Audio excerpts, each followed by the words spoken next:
People, deluded, I'm back again. Quick one, literally a quick one. I know always say quick one and it's never a quick one, but for me, obviously most fans, like, this is what I mean. I'm not criticising Arsenal by any stretch of the imagination, but as a fan, like, I'm sure you all do this. Like, right now it's Tuesday afternoon now. Forgive me if I'm wrong. In 2 days time we're playing Southampton away from home in the Premier League. For a minute, just park up. I'm not emphasising it, sorry, but just park off the fact that, you know, we've played City and obviously Brighton in recent games and it's not gone too well. And like I said, Southampton, so stay with me. And obviously with Sunday we'll be playing a very tough game in the FA Cup against Sheffield United, where, you know, Sheffield will never disrespect the FA Cup, and it would be fantastic for their fans if they advance and potentially get to the final on top of their great domestic campaign. But you could argue that FA Cup means more to us right now than Sheffield, and no disrespect to Sheffield, that should never be the case. And like I said, I'm not taking nothing away from Sheffield,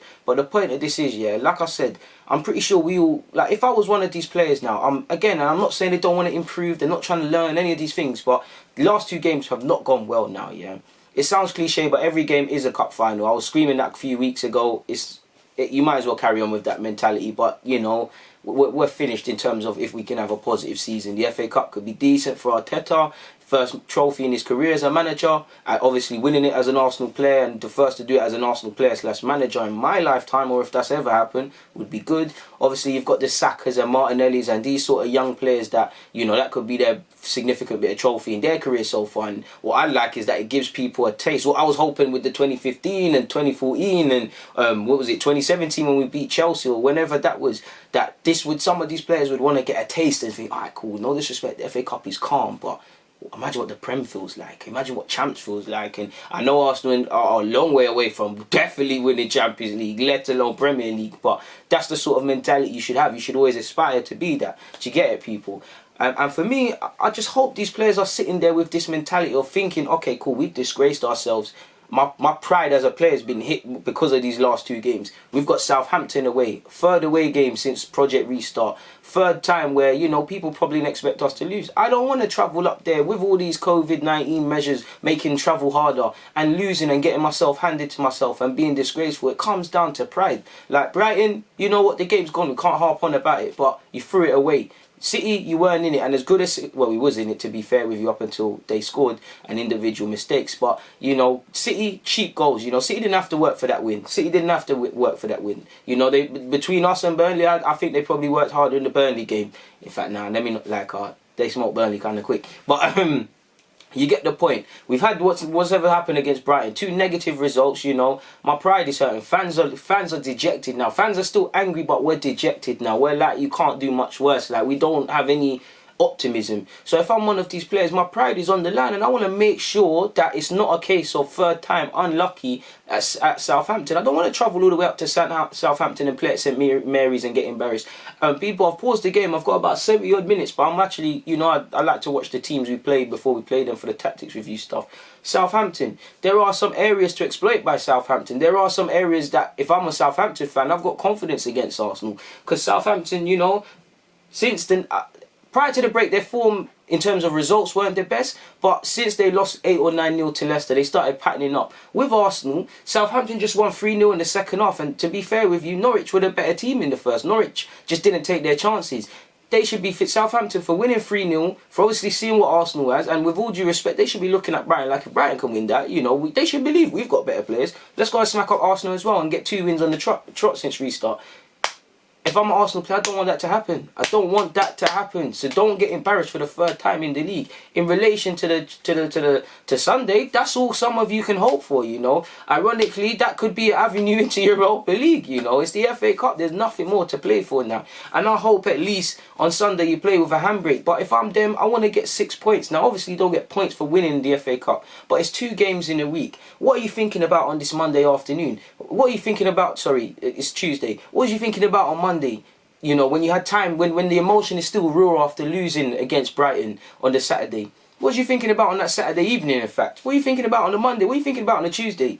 You know, when you're sitting down with Arteta, I'm sure you diagnosed the last 2 games. I'm sure there's some preparation analysis stuff in relation to Southampton. But beyond that, what are you doing? Are you really scrutinising your own performance? Are you there doing more laps, doing more finishing training, listening more to defensive stuff, doing what you can do? Because we're not in that place now. What are you going to do tomorrow on the Wednesday before we play Southampton? What happens then? Is the mindset right?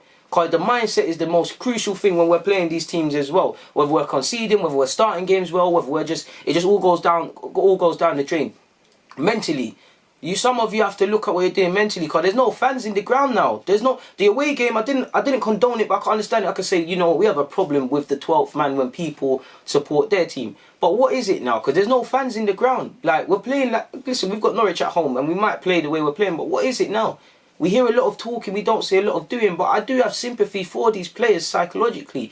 But I can't put my finger on it. I think these players have been so damaged from a lot of everything that's happened, they just can't move forward with it. And I want them to prove me wrong. That's the mentality. You should be out there to prove fans wrong now. Because I love my club. Do I want to be out there saying having these low expectations? No, but they're not showing me nothing to do anything. Ironically, I'd be deluded if I suggested anything. If you like to be positive and things like that, I can't fault that. I like to be positive provided there's reasons to be positive. Right now, beyond my love for what Arteta, sympathy and love and enthusiasm for what I think Arteta can bring, my love for these young players, especially the Hale End ones, and obviously I'm fond of a couple of players, there's nothing to be confident about results wise before and during the break, or since we started the break again. There's been nothing to get confident about, and they should want to give the fans something, give the fans some sort of hope. Because you know Arsenal fans were a bit hopeful in relation to City, saying, you know what, City, they're not fit, we can do something. City fans were still saying if we beat Brighton, there'll be some sort of positive thing for Arsenal fans to still find. So if the players give the fans something, they'll get something back. But it's a bit mad right now. And especially, your backs are against it because you lost your comrade Xhaka for however many weeks now. Leno's gone now, yeah? Again, fans are even scared because of the injuries. Those of you that are stepping in, make sure you take your chances. Those of you that are playing, be the one to... Listen, we can't turn this around by ourselves, but want to help, want to play your part in changing this club's destiny. Stand up and be counted. We keep letting... A lot of these players, they're not seizing their destiny. They're just reacting to stuff. We react on the field, we react. We're not proactive as a club and as individuals. We need to start being that. Be proactive. Go out there and smell the kill. Go in for the kill and obviously win the game. Don't react. Don't think, oh, it's half time, we need to go get a goal. Then we score. Oh, we're winning 3-0. And then we're winning 1-0 and then go concede 3 minutes later. It's about the mentality, and you've got enough days to get your mind right. There's 2 tough games, people. Both away from home. Back to Sheffield, I completely forgot about that. Playing at Bramall Lane. Yeah, there's no fans, but that's still a mazza. So fix up, people, is all I'm saying. Players, just fix up, man, please. Just a respectable performance is all I want to see, man. But on that note, nothing more to add. I believe I have a Zoom call and I'm going to miss that, so let me get back. People, it's always a pleasure. DG.